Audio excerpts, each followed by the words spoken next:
Hello दोस्तों, कैसे आप लोग। आप सभी का स्वागत है चैनल में। Welcome back to our Python series, जहाँ पे हमने ये एपिसोड नंबर 1 कंप्लीट करा था, जहाँ पे हमने कुछ बेसिक्स सीखे थे।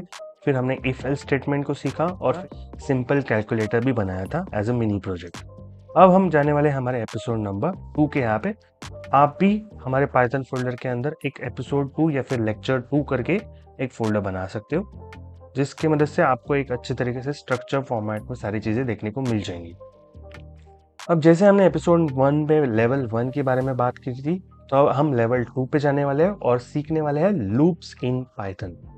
अब लेवल 2 के बारे में बात ही कर रहे हैं, तो वीएस कोड के अंदर भी हम लेवल को बढ़ाने वाले हैं, यानी कि वीएस कोड को ओपन करने का तरीका हम चेंज करने वाले हैं या फिर अपग्रेड करने वाले हैं।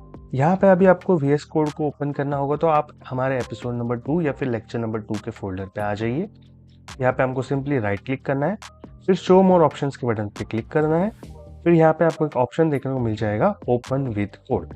ये ऑप्शन आपको तभी देखने को मिलेगा जब हमारे अपनी वीडियो देखी होगी वीएस कोड की इंस्टॉलेशन वाली पाइथन के साथ में, जहाँ पे हमने बहुत सारे चेक बॉक्सेस को टिक करवाया था। उसकी वजह से ये फीचर आपको अनेबल हो रखा है और हम सिंपली क्लिक करेंगे तो यहाँ पे हमारा वीएस कोड ओपन हो जाएगा। तो ये बहुत ही कन्वीनियंट तरीका है, वीएस कोड का बहुत ही अच्छा फीचर है, जहाँ पे आप किसी भी फोल्डर पे राइट क्लिक करके वीएस कोड को ओपन कर सकते हो। अब हम हमारे एपिसोड नंबर 2 पे आ गए हैं। अब हम लूप्स के बारे में जानेंगे पाइथन की। यहाँ पे मैं जल्दी से एक फाइल बना देता हूँ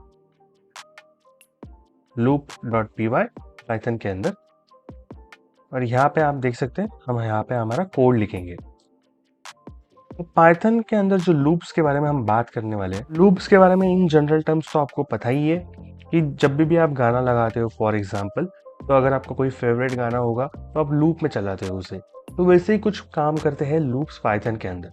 जैसे कि आप ये गाना है आपका जो फेवरेट वाला, उससे स्टार्ट करने के लिए, यानी कि उसकी एक लूप स्टार्ट करने के लिए आप एक स्टार्ट बटन को दबाते हो, यानी कि उसको एक स्टार्ट पॉइंट देते हो। और फिर जब आपका मन भर गया गाना सुन के पूरा लूप पे, तो आप उसे पॉज कर देते हो या फिर बंद कर देते हो, तो आप उसे एक एंड पॉइंट भी दे देते हो। वैसे ही लूप्स करती है काम पाइथन के अंदर। और पाइथन के अंदर दो प्रकार के लूप्स होते हैं। फर्स्ट है हमारे फॉर लूप और सेकंड है हमारा वाइल लूप्स। अब इस वीडियो के अंदर, क्योंकि हमारे वीडियोस बहुत लंबी हो जाती है, इसलिए हम स्टेप बाय स्टेप एक एक करके फॉर लूप्स को और बाद में अलग से वाइल लूप्स को देखेंगे। तो इस वीडियो में हम फॉर लूप्स के बारे में ही जानने वाले हैं। अब फॉर लूप्स जैसे मैंने बताया था कि एक गाने की तरह होते हैं, जहाँ पे आप उसे एक स्टार्ट पॉइंट और एंड पॉइंट दे देते हो। वैसे ही हमें फॉर लूप्स के अंदर कुछ स्टार्ट और एंड पॉइंट देना है, तो हमारे पाइथन को पता चलेगा कि लूप कहीं से तो स्टार्ट करनी है और कहीं पे तो एंड करनी है। और ये स्टार्ट और एंड पॉइंट देने के लिए हमारे पास एक फंक्शन है। जैसे एपिसोड नंबर 1 में हमने देखा था, एक प्रिंट करके फंक्शन है और एक इनपुट करके फंक्शन है। वैसे ही हमारे पास एक रेंज करके फंक्शन है। अब फंक्शन के नाम सुन के ही आपको पता चल गया होगा, ये रेंज फंक्शन क्या करता है, बेसिकली एक रेंज डिसाइड करता है। तो वो क्या करेगा, एक्सेप्ट यहाँ पे एक उसको स्टार्ट पॉइंट देना चाहिए हमें रेंज फंक्शन के अंदर, और एक स्टॉप पॉइंट देंगे हम रेंज फंक्शन के अंदर। और रेंज फंक्शन को हम फॉर लूप्स में यूज करेंगे। अब इस फंक्शन को फॉर लूप्स में यूज करने के लिए फॉर लूप का कुछ इस तरीके से स्ट्रक्चर है। फॉर, फिर हम यहाँ पे एक वेरिएबल असाइन करेंगे जो कि आई ले रहा हूं मैं यहाँ पे। हमने देखा था एपिसोड नंबर 1 में हम किस तरीके से वेरिएबल्स को असाइन करते हैं, पर फॉर लूप्स के अंदर कुछ इस तरीके से वेरिएबल असाइन होते हैं, क्योंकि ये एक ही वेरिएबल बार बार लूप पे रिपीट होता जाने वाला है। फॉर आई इन लिखना है हमें यहाँ पे, और फिर हम लिखेंगे हमारा रेंज फंक्शन। और रेंज फंक्शन के अंदर जैसे मैंने और यहाँ पे कोलन डाल देंगे, जैसे कि हमने इफ एल्स में भी डाला था। अब रेंज फंक्शन के अंदर जैसे कि हमने डिस्कस किया कि एक स्टार्ट और एक एंड पॉइंट देना है हमें, जो कि स्टॉप पॉइंट है। तो हम स्टार्ट पॉइंट देंगे यहाँ पे 1 और एंड पॉइंट देंगे यहाँ पे 6। तो लूप हमारे 1 से लेके 6 तक नहीं, 5 तक जाएगी, क्योंकि रेंज फंक्शन में अगर आपने एंड पॉइंट 6 दिया है तो उसके पहले ही लूप रुक जाती है, यानी कि 5 तक ही चली जाएगी लूप हमारी। और हम यहाँ पे प्रिंट करते हैं हमारे आई को। अब ये सिर्फ 2 लाइन का कोड है, तो इससे हमारा 1 से लेके 5 तक नंबर्स प्रिंट होते जाएंगे। उसे चेक करने के लिए हम सिंपली टर्मिनल पे जाएंगे और न्यू टर्मिनल पे क्लिक करेंगे, तो यहाँ पे हमारा टर्मिनल ओपन हो जाएगा और यहाँ पे हमारा पाइथन फाइल के नाम लिखेंगे, हम पाइथन लिखेंगे, फिर हमारा फाइल का नाम लिखेंगे जो कि है loop.py और एंटर मार देंगे। सॉरी, यहाँ पे मैंने गलती से 1 डाल दिया, यहाँ पे मुझे आई डालना है क्योंकि ये बार बार ये 5 बार इसने 1 ही प्रिंट करा। ओके, यहाँ पे CLS कर देता हूँ और फिर से हम रन कर देते हैं। तो यहाँ पे देखिए हमारा लूप में 1 2 3 4 5 प्रिंट हो गया, जो कि ये आई के अंदर हर बार चेंजेस होते जा रहे हैं क्योंकि फॉर लूप के अंदर हमने आई को असाइन कर दिया है।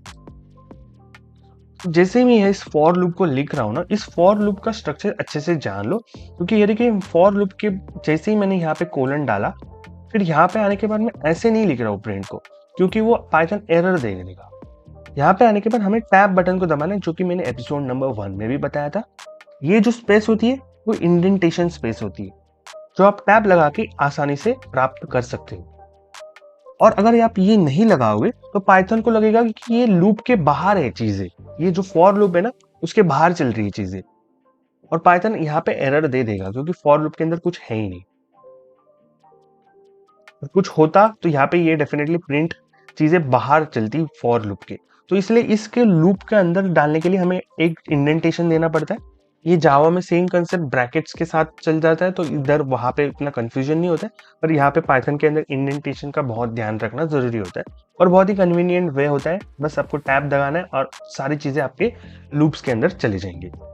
और यहाँ पे ना अगर आपको 1 नहीं डालना है, सिर्फ 6 डालना है, मतलब यानी कि सिर्फ एंड पॉइंट ही डाल देना है, तो वो भी चलेगा यहाँ पे रेंज फंक्शन के अंदर।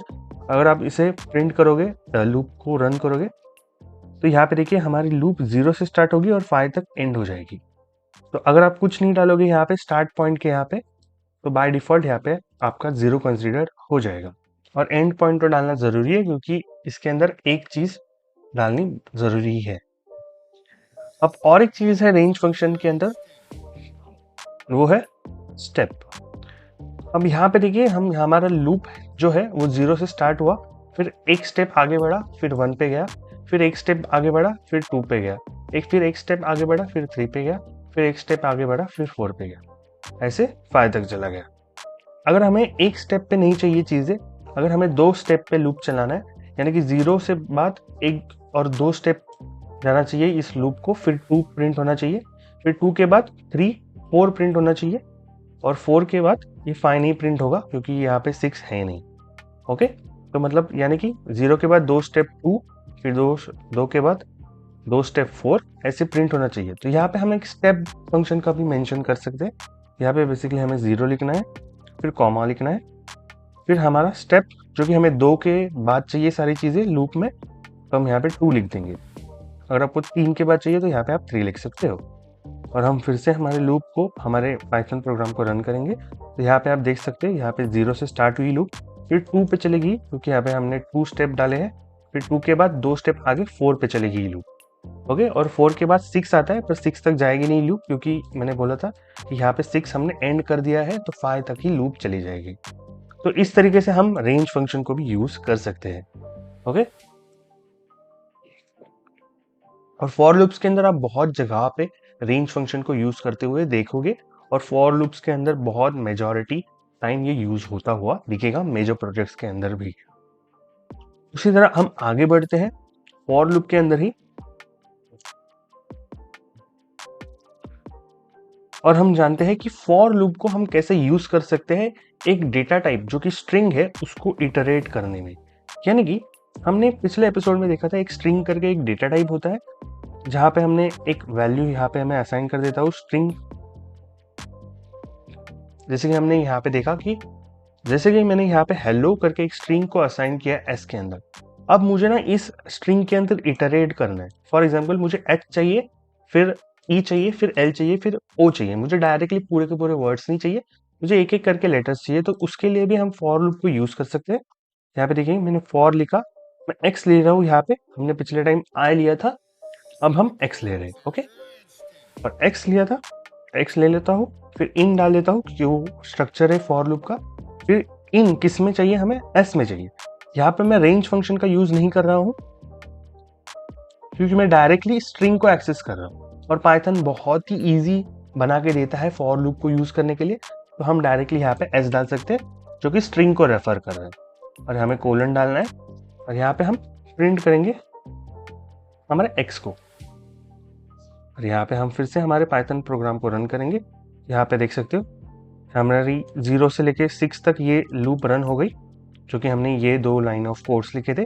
फिर हमने ये हमारा प्रिंट फंक्शन लिखा था फॉर लूप के अंदर, वो एच से स्टार्ट हुआ और फिर ELO तक हमारा सारी चीजें प्रिंट हो गई। इस तरह हम डेटा टाइप्स के अंदर भी इटरेट करने को फॉर लूप यूज कर सकते हैं। स्ट्रिंग बहुत ही इजी डेटा टाइप हो जाता है। बाकी आप बहुत सारे आगे डेटा टाइप्स लिखोगे, जैसे कि लिस्ट हो गया, सेट हो गया, जिसके बारे में हमने सिर्फ डिस्कस करा था, नाम लिया था एपिसोड नंबर 1 में, और एपिसोड नंबर 2 में मैं भी सिर्फ बता दे रहा हूँ।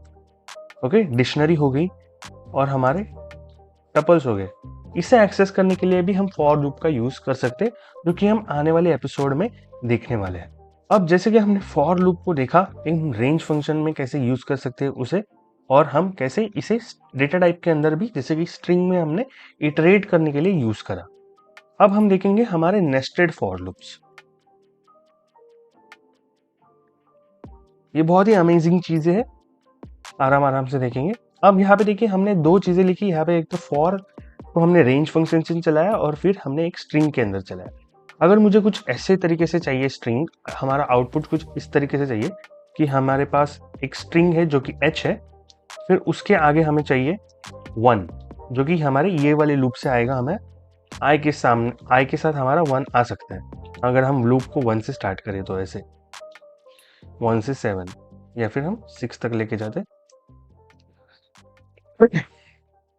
और हमारे h के सामने मुझे i चाहिए, सॉरी 1 चाहिए, फिर h के सामने मुझे 2 चाहिए, फिर h के सामने मुझे 3 चाहिए। ओके, कुछ इस तरीके से मुझे अगर आउटपुट चाहिए होगा, तो उसके लिए हम नेस्टेड लूप्स का यूज कर सकते हैं। ये थोड़ा वियर्ड सा एग्जांपल हो गया, पर डेफिनेटली ये बहुत ही बेसिक चीज है नेस्टेड लूप्स को समझने के लिए, तो हम इसे यूज करेंगे। कोड लिख लेते, यहाँ पे हम फ्रेश कोड लिख देते नेस्टेड लूप .py करके। ओके, तो यहाँ पे सारी चीजें लाते हैं जो जो हमें चाहिए। यहाँ पे नेस्टेड लूप्स के अंदर हमें कुछ इस तरीके से आउटपुट चाहिए, और यहाँ से हमारा ये फॉर वाला फंक्शन ले लेता हूँ। ओके, अब फॉर के साथ तो हमारे नंबर्स मिल जा रहे हैं हमारे। ओके, और उसके साथ हमें चाहिए एक फंक्शन, एक फॉर लूप जो इसको इटरेट करे, और कुछ इस तरीके से हमें चाहिए। यानी कि h के साथ हमें 1 चाहिए, h के साथ 2 चाहिए, h के साथ 3 चाहिए। हम 3 तक की लूप को रन करते हैं, यानी कि हम 4 तक इसे एंड कर देते हैं, और फिर हमारा h कंप्लीट हो गया। वैसे हमारा e के साथ 1 आ जाएगा, e के साथ 2 आ जाएगा, और e के साथ 3 आ जाएगा, एंड सो ऑन। आपको बताइए e के बाद क्या है, हमारा l है, l के साथ 1। कुछ इस तरीके से हमें आउटपुट में चाहिए चीजें। तो हम क्या करेंगे, सबसे पहले हमें h चाहिए, मतलब यानी कि स्ट्रिंग वाली लूप चाहिए, तो हम यहाँ पे लिखेंगे for x in s। Okay, अब आपको नेस्टेड लूप के नाम से ही पता चल रहा है कि लूप के अंदर लूप। तो ये हमारी फॉर लूप x वाली है, उसके अंदर हम ये टैब डाल के चीजें डाल देते हैं। जैसे मैंने पहले भी बताया था कि ये टैब मतलब इंडेंटेशन होता है। एपिसोड 1 में भी हमने बताया था कि टैब बेसिकली क्या होता है, एक इंडेंटेशन होता है जिसकी वजह से पाइथन को पता चलता है कि ये लूप्स के अंदर ही चीजें चल रही है। अगर आप ऐसे सिंपली डालोगे, जैसे हमने इस वाले प्रोग्राम में देखा कि फॉर लूप के यहाँ पे हमने फॉर लूप लिख दिया, फिर यहाँ पे हमने एक सेपरेटली फॉर लूप लिख दिया, कुछ इंडेंटेशन वगैरह नहीं डाला था, तो पाइथन को लगेगा ये सेपरेट लूप से, जो कि इस प्रोग्राम में है। पर ये नेस्टेड वाले लूप में हमें सारी चीजें एक ही लूप में चाहिए, एक ही जगह पे चाहिए, एक ही लूप में चाहिए। यहाँ पे हम कुछ इस तरीके से हमें डालेंगे, और हमारा x वाला लूप तो हमने डाल दिया, फिर हमारा i वाला लूप यहाँ पे रन हो रहा है।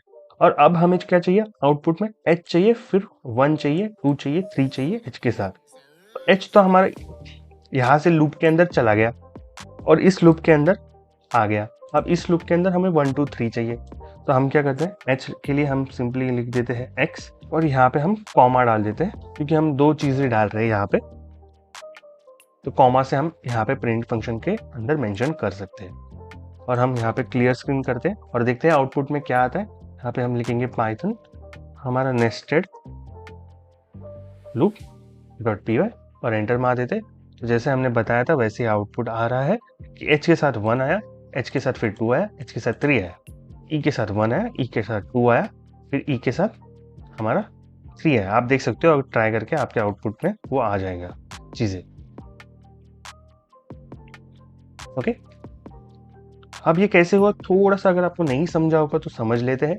सबसे पहले ये फॉर लूप चली जहाँ के अंदर उसके अंदर हमने x को इटरेट करा एक बार। अब पहली बार जब x इटरेट हो रहा है तो वो h पे है, ओके, और यहाँ पे जाके वो लूप के अंदर जा रहा है फिर से हम, यानी कि h को इसने होल्ड करके रखा है x ने, और वो होल्ड करके वो और एक लूप के अंदर जा रहा है जो कि एक i की लूप है। और i की लूप के अंदर ये सारी चीजें 1 2 3 तक चलेंगी और फिर रुक जाएंगी, यानी कि ये h यहाँ पे प्रिंट हो रहा है। अब तक ये h की एक लूप कंप्लीट हुई नहीं है और h के अंदर ही हमारी i लूप कंप्लीट होती जा रही है।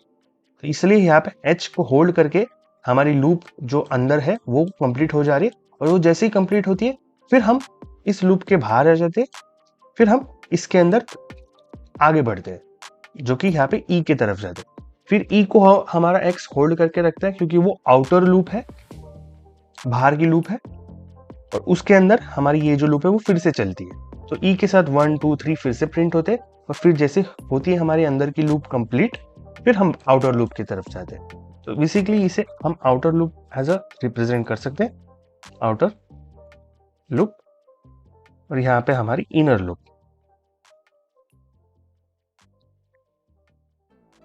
इसे हम बोल सकते हैं। तो इस तरीके से नेस्टेड लूप्स काम करते हैं पाइथन के अंदर। और यह था हमारा पाइथन का वीडियो ऑन फॉर लूप्स।